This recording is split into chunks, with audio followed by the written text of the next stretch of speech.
In the last video we did one-step equations. Just a quick reminder of how we do these because it's important for the two-step equations.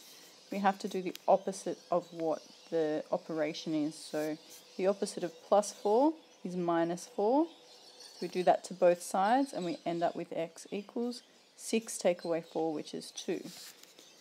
We do the opposite of minus 2, which is plus 2, to both sides, and we end up with y equals 6. This means times, so the opposite of times 5 is divide by 5, like that. So we end up with m equals 5. And finally, the opposite of divide 6 is times 6. So we end up with a equals 24. That's one-step equations. Two-step equations build on one-step equations. Okay, here's our first example of a two-step equation. Very similarly to one-step equations, we have to do the inverse sign. It's just that we have to do 2 steps. The other thing is, once we've done the first step, it turns into a one-step equation like those.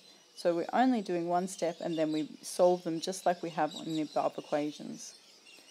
So if we're having a look at 5a plus 7 equals 12, what we've got to do is the inverse operation of negative 7 on both sides.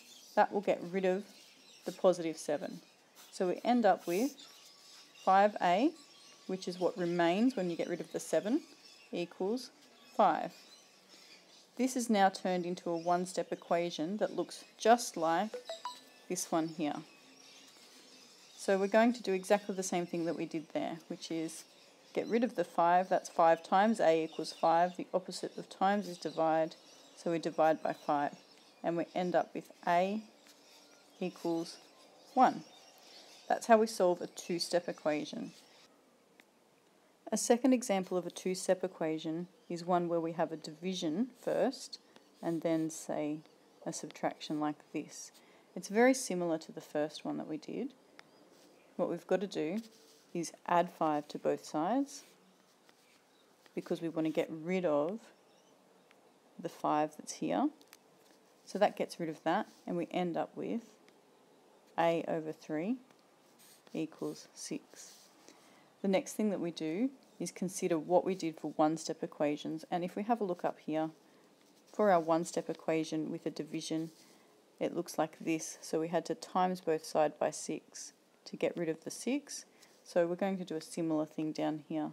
We've got a divided by 3 equals 6, so to get rid of the divided by 3, we've got a times by 3 on both sides. So we end up with a equals 18. There is a third type of equation that looks similar to the one that we just did. And this is where there's a whole thing on the top over a fraction equal to some sort of number. We'll make it negative 2.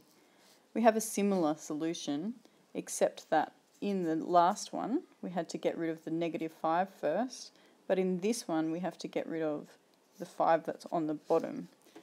One way to do it is to think of the last thing that is written before the equal sign, and that's usually the first thing to go.